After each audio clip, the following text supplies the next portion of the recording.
أجل فرجا. بسم الله الرحمن الرحيم. لا حول ولا قوة إلا بالله العلي العظيم. ولا عدوان إلا على الظالمين.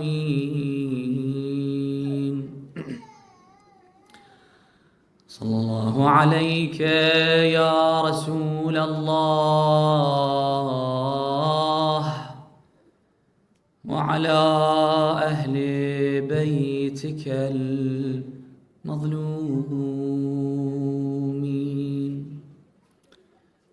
وعلى ابنتك المظلومة فاطمة الزهراء سيدتي نساء العالمين.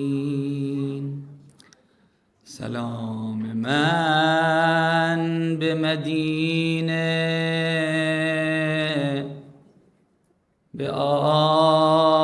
بآستان رفيعش بمسجد النبوي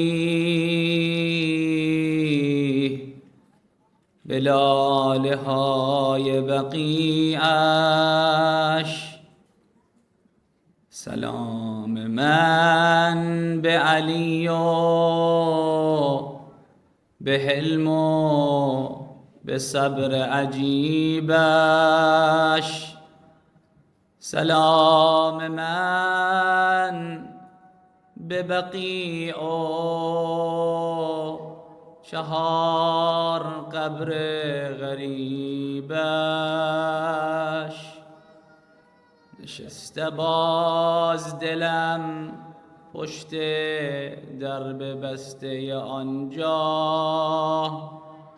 گرفته باز دلم بهر قبر مخفی زهرا. ولأي الأمور تدفن سرا. Why was she buried at night? ولأي الأمور تدفن سرا. Wasn't she the daughter of the Prophet?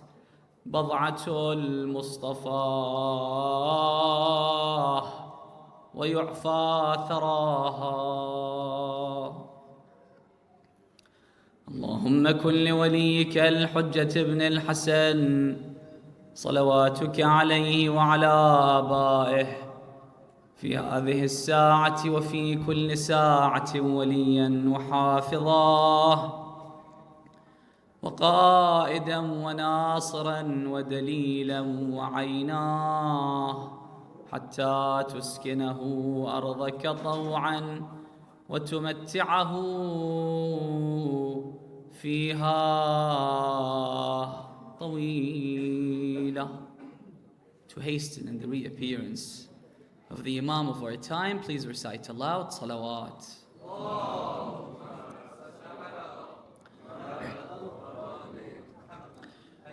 Fatima al-Zahra's character is shrouded in secrecy. Allah remains unknown about her personality, about her role in religion, in life, and hence the name Fatima. The name Fatima has 7 meanings. One of its meanings is that humanity have been prevented from being able to know the true nature of Fatima al-Zahra. What we do know, however, about Fatima is that she is the spirit of her father Rasulullah sallallahu alaihi wa alihi. Yes, her father, the Holy Prophet, wasn't exaggerating, and he wasn't speaking out of love and passion when he said that Fatima is the spirit that lies within me, the spirit that dwells between my 2 shoulders. Fatima ruhi allati bayna janbayn. And that makes her the spirit of religion, the spirit of Islam. Therefore, removing Fatima from the equation tantamount to removing the spirit of Islam from our lives, from religion. And this was demonstrated clearly in the events that transpired after the death of Rasulullah sallallahu alaihi wasallam. Her role shows that she is the true north. She is the compass. She is the one that gives us direction and guidance. And she is the true inspiration in Islam. So what happened after the demise of Rasulullah? Very briefly. His death marked a turning point in history. It was the most fateful moment in the history of humanity. Yes, the death of Rasulullah sallallahu alaihi wasallam. It changed the course of history. It was so consequential and so fateful to an extent that Allah subhanahu wa ta'ala had to create this scenario, the scenario of the death of the Prophet, years before his actual death. Yes, in the Battle of Uhud, it was a huge test for the Muslims. Initially, the Muslims won. I'm sure you're familiar with the history of Islam, especially the highlights of the history. One of the highlights is the Battle of Uhud.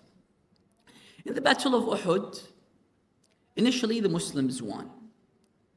But moments later, they were ambushed by the enemies under the leadership of Khalid ibn al-Walid. They were attacked from behind the mountain, Mount Uhud. And this dealt a major blow to the Muslims. 70 of the Prophet's companions, including his uncle Hamza, were killed in that raid, in that ambush. The attack was so severe that an announcement was made. No one knows who made the announcement, but the hadith says it was the shaitan himself. He said, Mata Muhammad. Muhammad has been killed. And this marks the end of Islam. When the Muslims heard the sound of that man saying, Qutila Muhammad or Mata Muhammad, suddenly they abandoned their faith, abandoned their commitment to the Prophet, and abandoned the battlefield and escaped. They ran. They ran away from the battlefield. Amir al-Mu'mineen describes the scene, the situation. He says, when I heard the man say, Qutila Muhammad, I thought to myself that there is no good in life after Muhammad. So he activated his sacrificial spirit and he went inside the battlefield. Even though Imam Ali had 70 wounds, 70 injuries in his body. In 4 places in his arm, his bone was broken. His sword was broken. Nevertheless, he goes into the battlefield with a sacrificial spirit, with the intent to be killed. Suddenly, the Imam says that I saw the Prophet standing in front of me, and this filled my soul with joy. No, the Prophet is still alive. So the Prophet then says to the Imam, everyone else fled. Only 2 people remained. Everyone else escaped. Why didn't you escape? He said, Me, Ya Rasulullah. I am here to defend you until the last drop of blood. And then suddenly, a group of armed men tried to attack the Prophet. So he said, Ya Ali, ikshifha anni. Defend me. So I charged at them.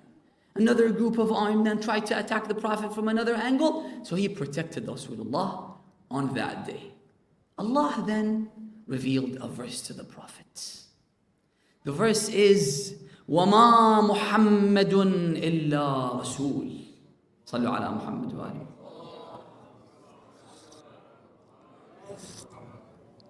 Muhammad is another messenger of Allah subhanahu wa ta'ala, just like every other messenger that preceded him, that came before him.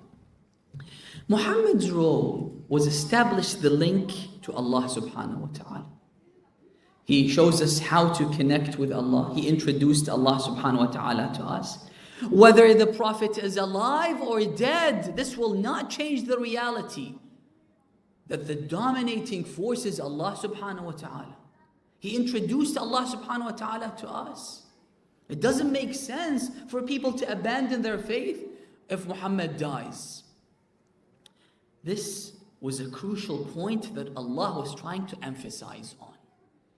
So even if Muhammad dies, this shouldn't change the reality on the ground. You should remain faithful.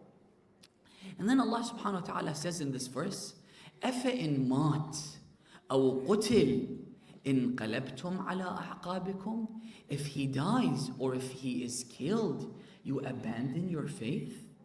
ومن ينقلب على عقبيه فلن يضر الله شيئا وسيجزي الله الشاكرين. Do you think that this will cause harm to Allah subhanahu wa ta'ala if you abandon your faith? This will not change the reality that God is the dominating force. So this was the ultimate test for the Muslims. He is testing them to prepare them for the real moment when the Prophet departs this world. Preparing them for this moment when the Prophet dies. Furthermore, we find that Allah subhanahu wa ta'ala in the Quran repeatedly mentions the story of Bani Israel, the Israelites, with Musa when he disappeared. So initially Musa was supposed to go to Mount Sinai and communicate with Allah subhanahu wa ta'ala, receive revelations from Allah subhanahu wa ta'ala for 30 days, for 30 nights. وَوَعَدْنَا مُوسَى 30 لَيْلًا. Initially the promise was just 30 nights. And then Allah subhanahu wa ta'ala extended these nights and added another 10 nights. These 10 nights are the most important nights in our calendar. The 1st of Dhul Hijjah until the 10th of Dhul Hijjah. When do we go to Hajj? During these nights. When do we go to Arafah? During these nights. When do we go to Mina? During these nights. When do we celebrate Eid al-Adha? During these nights. It's because Allah wanted to test the Israelites and prepare them for the big moment when Musa departs this world. So Musa disappears. They all think Musa's dead. When they come to this realization that Musa is no longer amongst them, this is when they abandon their religion, abandon their faith. Yes, the companions of Musa, the chosen ones, the ones that witnessed all the miracles, the Exodus, the split of the sea. Yes, these same people, they started to worship the calf. Full abandonment of their faith and religion and their belief in Allah subhanahu wa ta'ala. But Musa 10 days later would return. غَضْبَانَ أَسِفًا. He is angry and he is not pleased with the Israelites. You abandon your faith? You worshipped the calf? I mean, come on. You know Allah subhanahu wa ta'ala, He saved you miraculously. The Pharaoh drowned before your eyes. You saw all of these miracles. You saw how my cane, my walking stick, turned into a serpent with your own eyes. You abandoned everything?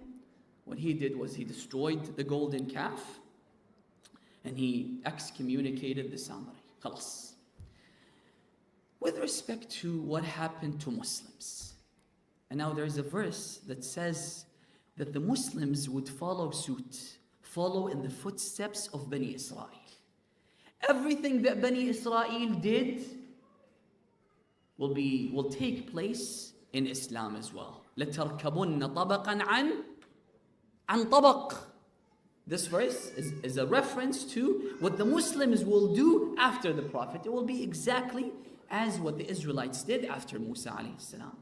You might say, only if Rasulullah was able to return to put an end to the huge rift that happened after him, the discord that happened after him. All that was required from the Prophet to come back to life and do what Musa did. You went astray, you deviated, oh people. You should have united around Amir al-Mu'mineen. This didn't happen, right? What happened was the soul of Rasulullah, the spirit of Rasulullah, an extension of Rasulullah. Fatima, she came to the mosque and she delivered the message of Rasulullah. And if Rasulullah had returned, he would have delivered the same message. Now, one astonishing similarity between Bani Israel and this nation is that Musa's grave, his burial place remains unknown to the Jews. Where is he buried? He is the prophet that saved, he is their savior, right? They have a lot of holy sites in Jerusalem. But where is Musa buried? Ask any Jew, where is Musa buried? No one knows. And this is a sign that Musa was not pleased with the Israelites when he left them. He abandoned them, he left them, he went to the desert, he died, and he was buried in a secret location. The daughter of Rasulullah, Fatima alayhi salam, whom the Prophet says, anyone that pleases her has pleased me, and anyone that pleases me has pleased God. Anyone that angers her has angered me, anyone that angers me has angered Allah subhanahu wa ta'ala. Her burial location is also unknown, which is a sign that Rasulullah is not pleased with this ummah. Just like the Israelites. Exactly the same as the Israelites. Now, Fatima is not just the compass during major events, like what happened after the Prophet. On a personal level, Fatima is the compass. Fatima is the true north. If Fatima is absent from our lives, then the spirit of Islam is absent from our lives. Let me give you the evidence. One day, Imam Sadiq alayhi salam, he met a woman. They told the Imam that this woman is mutabattila. So the Imam asks the woman, what is the definition of tabattul to you? She said, I'm a woman that decided not to get married, to abstain from marriage. Why? Because I realized if I get married, my focus will shift to my husband, to the household, to the kids. And I want to devote my life to God. I want to worship Him. I want to dedicate my time and effort to pray and fast and worship Allah subhanahu wa ta'ala. The Imam could have said that this is wrong. One of the divine laws is marriage. And this is a phase that we all need to experience. We all have to go through. But the Imam's response was an interesting response. He said to her, لو كان خيرا لسبقتك إليه فاطمة. If what you're doing is good, then Fatima would have done that. If there was someone who could have stayed single, it should have been Fatima. Princess, the daughter of Rasulullah. She could have dedicated her time and effort in educating the public. She was a woman of knowledge. She had a lot of knowledge, an abundance of knowledge. In fact, Allah subhanahu wa ta'ala, when He speaks about Imam Ali and Fatima al-Zahra, He says, مَرَجَ الْبَحْرَيْنِ in Surah Al-Rahman, يَلْتَقِيَانِ, when the two seas come together. Imam al-Sadiq alayhi salam, he comments on this verse. He says, بَحْرَانِ مِنَ الْعِلْمِ عَمِيقَانِ. These are two oceans of knowledge that came together.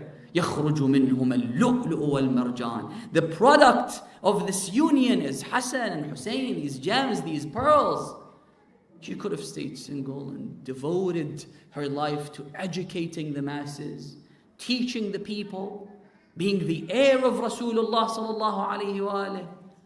But she chose a traditional role, a very classical role. She was a stay-at-home mom. She even says that after my marriage, the Prophet the next day comes to visit us. Visit Ali ibn Abi Talib and Fatima Zahra the next day. So Fatima says to the Prophet, what role is assigned to me? What do I need to do in my new life, in this new phase in my life? And what is the role assigned to Ali ibn Abi Talib? The Prophet said to her that your responsibility is inside the house. And Ali's responsibility is outside the house. He's the breadwinner. He needs to work. He needs to provide for his family. And you need to stay at home and take care of the children. Fatima, instead of saying a princess should be confined to the limits of these four walls, instead of taking a prominent role in the society, she said that I was filled with joy because the Prophet spared me from the need to deal with men. Now, you might say that, does this mean that it's haram for a woman to work? Absolutely not. I'm not saying this. But when we hear and read statistics about how work-related stress is having a toll and severe impact on the mental health of women, this is frowned upon religiously. Why are women forced to work when it's the responsibility of the man, whether this man is the husband or the father or the brother or the son? When it becomes forceful, المرأة ريحانة, the hadith says, وَلَيْسَتْ بِقَهْرِمَانَ. A woman is like a flower and should be treated as such. And she's not a warrior that needs to go to the battlefield. And sometimes work is like going to the battlefield. It's so hard, it's so stressful. Look at the statistics. Look at how it's being reflected on their mental health in a negative way. This is frowned upon. Now, if we were to take some lessons from the life of Fatima and apply these lessons in this day and age, what are these lessons? Number one, minimalism. I'm sure you're familiar with this word. Nowadays, it's a movement.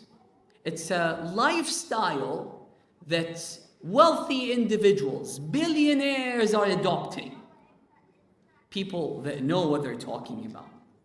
People that know what wealth does to people. The Zuckerbergs, the Elon Musks, they're adopting a new lifestyle called minimalism. Having a huge wardrobe of clothes, or a collection of cars, or a huge house has proven to be a liability. You know, we dream of having a palace, multiple cars, a lot of dresses and clothes as we scroll down all the pictures on Instagram. I like this, I want this, I desire this, right? But these people that have all the wealth in the world, hundreds of billions of dollars, they're telling us that these things are a liability. A liability. A liability. When we come to the life of Fatima, the modesty, the lifestyle is astonishing. Let me explain to you how. Fatima wants to get married. A lot of rich individuals, affluent companions of the Prophet came to propose to Fatima. She refused all of them, rejected all of them, except for Imam Ali alayhi salam. She accepted his proposal. When she accepted to marry Amir al-Mu'mineen, the women in the society, they came to Fatima, how could you marry a poor man? Usually the pressure of the society can change the norms. Even if it goes against our principles and ideals, not many people can resist the pressure of the society. Ali is a poor man. You rejected all these wealthy individuals. And we all know, when two sisters get married, one marries a rich man and the other marries a poor man, it's different. One has the liberty to travel and to invite people and to, live a lavish lifestyle, and the other is restricted because of poverty, right? And this is why one of the main criteria when it comes to marriage is money. But the Rasulullah sallallahu alayhi wa intentionally endorsed Amir al-Mu'mineen to Fatima al-Zahra. This is a man that I endorse. She married Ali ibn Abi Talib. Then she comes to the Prophet, Ya Rasulullah, these women are telling me, how can you marry a poor man? The Prophet says to her, Ama tardayn. You know, you married a man that has more knowledge than anyone else. And by knowledge, I don't mean academic knowledge. I mean, he knows the laws of life. He knows how to deal with you. He knows what's right, what's wrong, to discern between evil and good. This is a man that you should marry. There's a hadith that says, a man comes to Imam Sadiq, he says to him that, give me the criteria or the conditions, the requirements of the man that should marry my daughter. The Imam said, marry your daughter to someone that fears Allah subhanahu wa ta'ala. And you can only fear him if you have the right foundation, the right understanding of religion. Then he said, if he likes her, he would be kind and loving to her. But if he doesn't like her, لم يظلمها, he wouldn't oppress her. Only because he doesn't like her, this doesn't mean that you're allowed to abuse her, you're allowed to oppress her. No, you fear God. You're married to the most knowledgeable man. And you're married to someone that has hilm, that can manage his feelings, that can manage his anger. This man is not provoked easily. Yes, he's brave, but he's not angered. He doesn't have impulsive issues. And this is one of the criteria that the Prophet mentions. أما ترضين أني زوجتك بأحلم الناس بأعلم الناس. Right? So then the next day, she moves to her new house.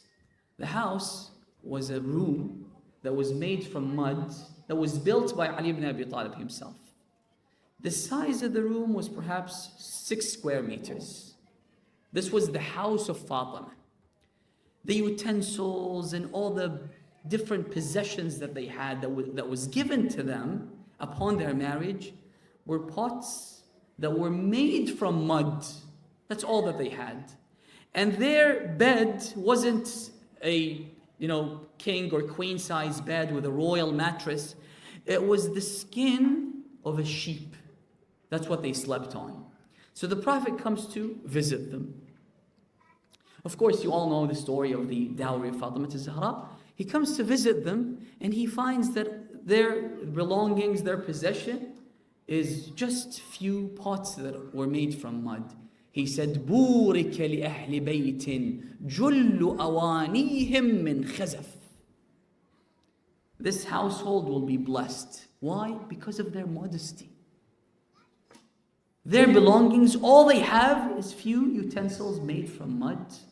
Allah will infuse this house with blessing. And look at how blessed they were. Look at their children. Look at how Mubarak this household is. بُورِكَ لِأَهْلِ بَيْتٍ جُلُّ أَوَانِيهِمْ مِنْ خَزَفٍ.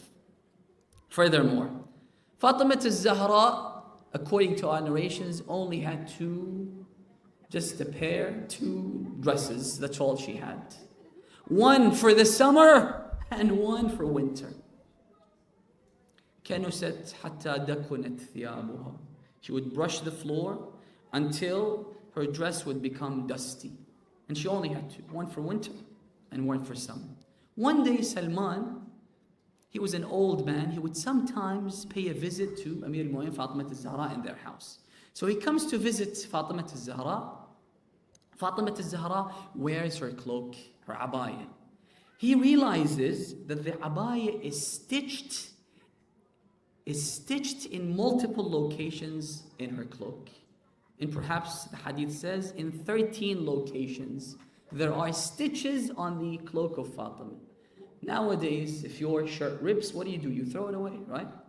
Fatima al-Zahra was a princess. Her father was Rasulullah. He wasn't just the master of God's creation. He was the head of a state. He was the president. He was the king. And he would receive a lot of money from different places. People would give him alms, people would give him money from, different parts of the Muslim empire. He would sometimes give people, he would fill an entire valley with livestock, with sheep, cows, camels, an entire valley. Thousands upon thousands of sheep and livestock, would give it to the people, to the likes of Abu Sufyan. Why? Because he wanted to bring them closer to Islam. Amir al-Mu'mineen, in one statement, he says that the Prophet, to expand Islam and to convince people to embrace Islam, he would give them money and he would encourage them in different ways. while وَنَحْنُ أَهْلُ بَيْتِهِ وَنَحْنُ بَنُو هَاشِمْ لَا سُقُوفَ لِبُيُوتِنَا. We didn't have roofs in our homes. We didn't have mattresses to sleep on. We would sleep on the floor. Imagine sleeping on the floor. Just try it tonight. Would you be able to do it? No. So Salman, when he sees the scene, Fatima wearing a cloak stitched in 12 locations, 12 places, he goes to Rasulullah sallallahu alayhi wa alayhi. Ya Rasulullah, the daughters of kings and emirs and presidents, they're wearing silky clothes made from silk, while your daughter is wearing a cloak stitched in 12 places. He said, Inna Fatimah min al-khayl al-sawabiq. And then he said, Ma li ali Muhammadin wa na'imin yafna. We have nothing to do with a pleasure that dissipates, with a pleasure that does not remain, with a pleasure that does not last. And this is based on a logic, brothers and sisters. The less attached we are to this world, the better. وَأَمَّا زُهْدُكَ فِي الدُّنْيَا فَيُعَجِّلُكَ الرَّاحَةِ. It would give you comfort. While if you have many investments, expanding your investment portfolio, you have to constantly check the market. When something happens to Bitcoin, when it plummets, what happens to you? Your blood pressure plummets with it as well. One day my father says that I was in Dubai praying in a mosque. After my salat, a man who was sitting next to me, he tapped on my shoulder and said, Sayyid, my advice to you is not to be in relentless pursuit of this dunya. He said, I looked at him, and he is one of the wealthiest individuals from the Shia community. I said to him, advice accepted, but not from you. I mean, you're a multi-billionaire. He said, because it's coming from me, you should accept it. You couldn't care less what happens to the market.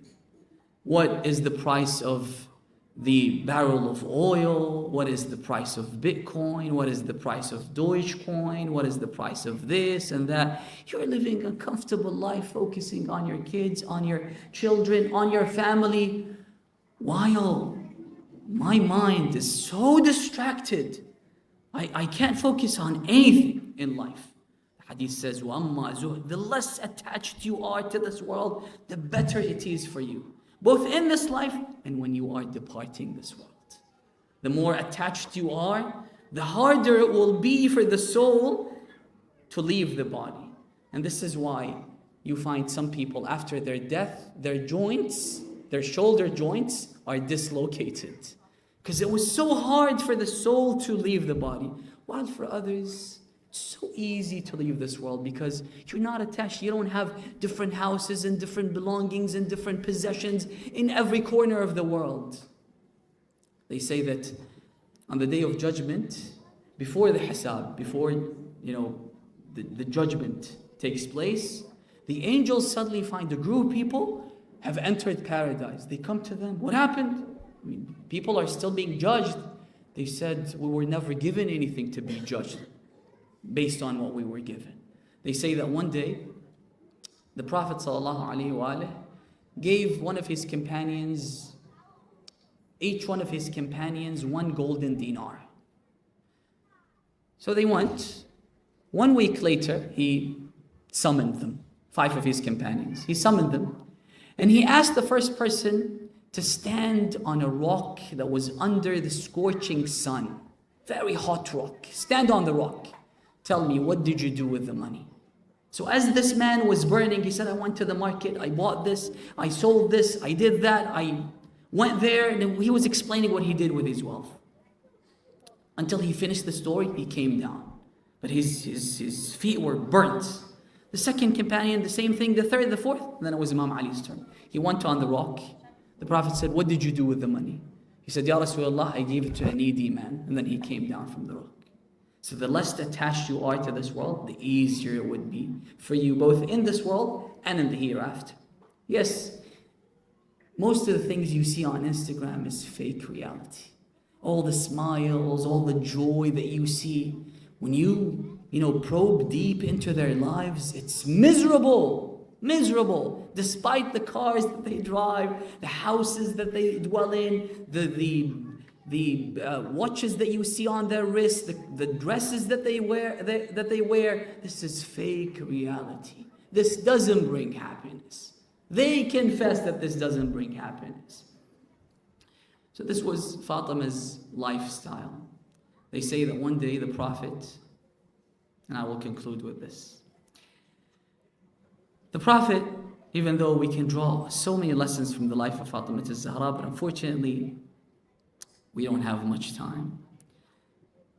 Even though we've dedicated 2 nights for this occasion, but even if we dedicate 100 nights to speak about Fatima al-Zahra, we'll have a lot to cover, a lot to talk about.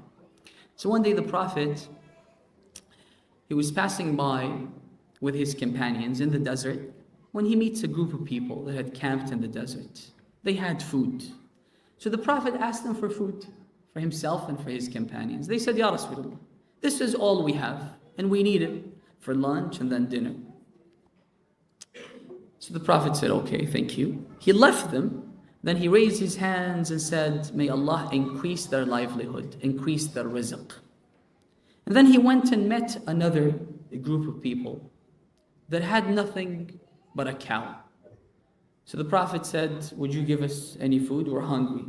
They said, Ya Rasulullah, all we have is this cow. We'll slaughter it and give you the meat. Feed you the meat, you and your companions. The Prophet thanked them, and then he raised his hands and said, Allahumma rzuqhum al-kafaf. Give them the bare minimum. And then he left. They said, Ya Rasulullah, the first family that didn't give us anything, you asked God to increase their livelihood.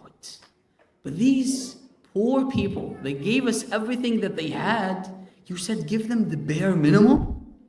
The Prophet then raised his hands again and said, Allahumma rzuq ala Muhammadin al-kafaf.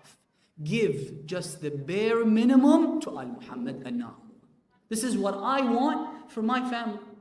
And this is why when the Prophet came back from a trip and saw that Fatima had hanged a new curtain, a beautiful curtain on the door, the Prophet refrained from entering inside the house, and Fatima al-Zahra realized that this is because of the Prophet's dissatisfaction.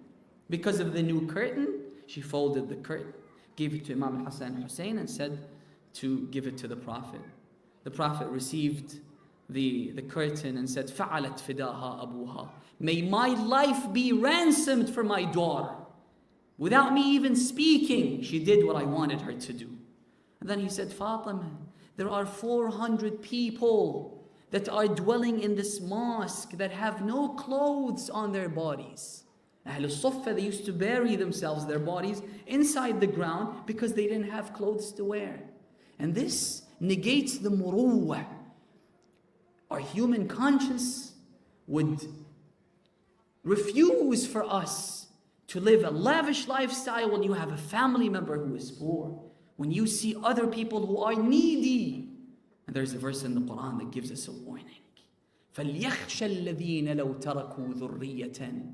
Be careful. One day, you might be living in your comfort zone here, comfortable lifestyle, living very conveniently in this part of the world. One day, maybe your children, your grandchildren will be living in poverty, while those people who are living in poverty today, their children will become rich and affluent. Be careful. And this is why we find that Fatima al-Zahra says, one of the things that I love about this world is infaq, giving in the way of Allah subhanahu wa ta'ala. And did you know that Fadak used to generate a lot of money before it was confiscated from Fatima al-Zahra? Some reports say that it would generate 70,000 dinars per day, which is perhaps equivalent to $50 million of the currency today. A lot of money that was given and distributed amongst the poor. Now Fatima al-Zahra, for 40 days or for 90 days, we have different reports regarding the days that Fatima al-Zahra remained alive after Rasulullah sallallahu alayhi wa alayhi. We have more than 3 reports regarding the date of her death. And some say the reason why we have multiple reports is because the Imams wanted us to commemorate her tragedy more and more, and not just dedicate one day to commemorate her tragedy. Fatima was very sick. She was on her deathbed. This is why her children couldn't come, and she couldn't, cuddle them, she couldn't hug them.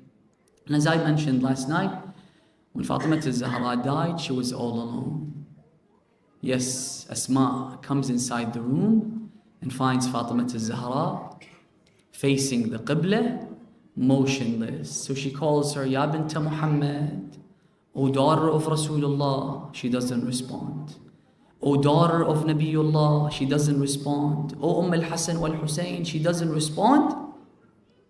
Then she realizes that Fatima is dead.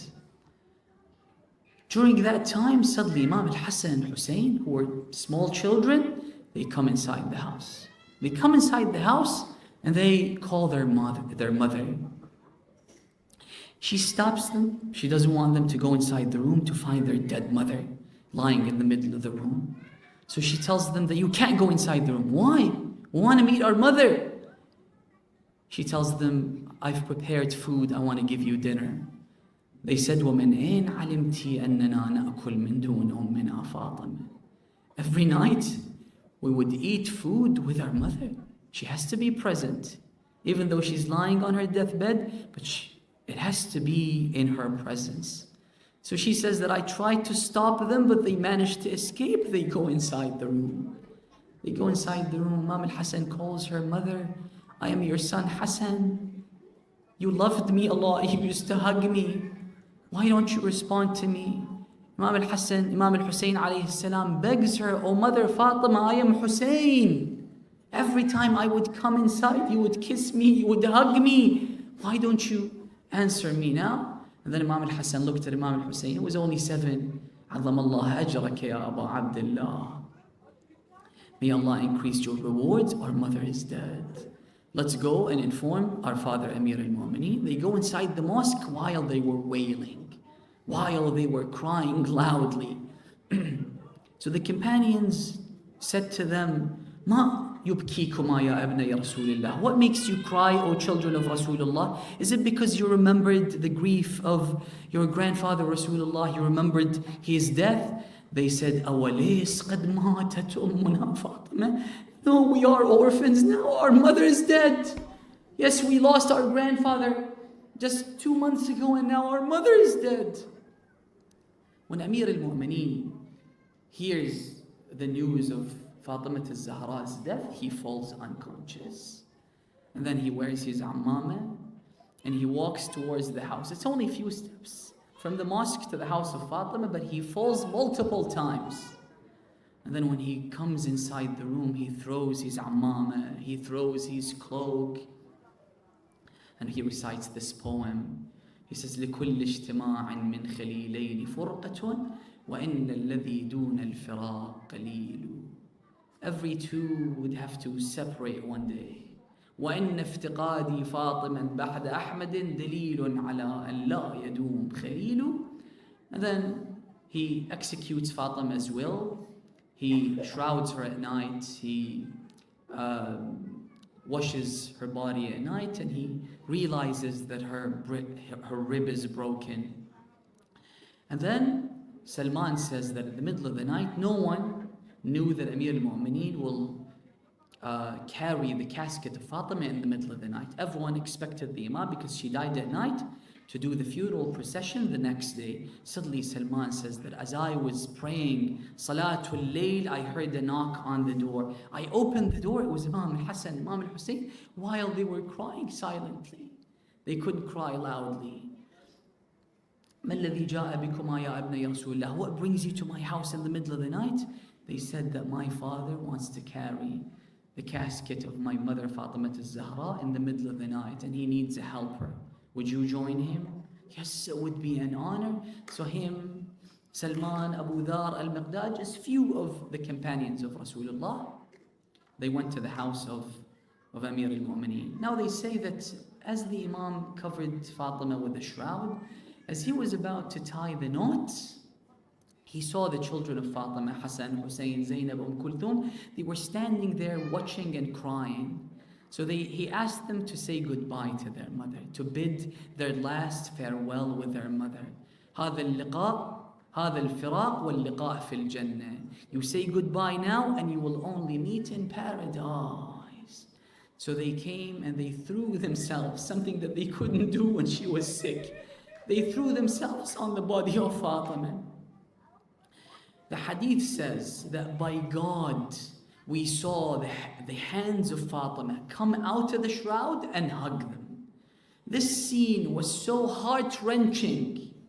This scene was so sad that they heard a voice in the sky talk to Amir al-Mu'mineen and say, "Irfa'huma ya Ali." Remove them, O Ali. By God, they have made all the angels cry and grieve over them. These orphans crying on the body of their mother Fatima al-Zahra. Now let me take you to Karbala. This same Hussein is lying headless on the sand dunes of Karbala.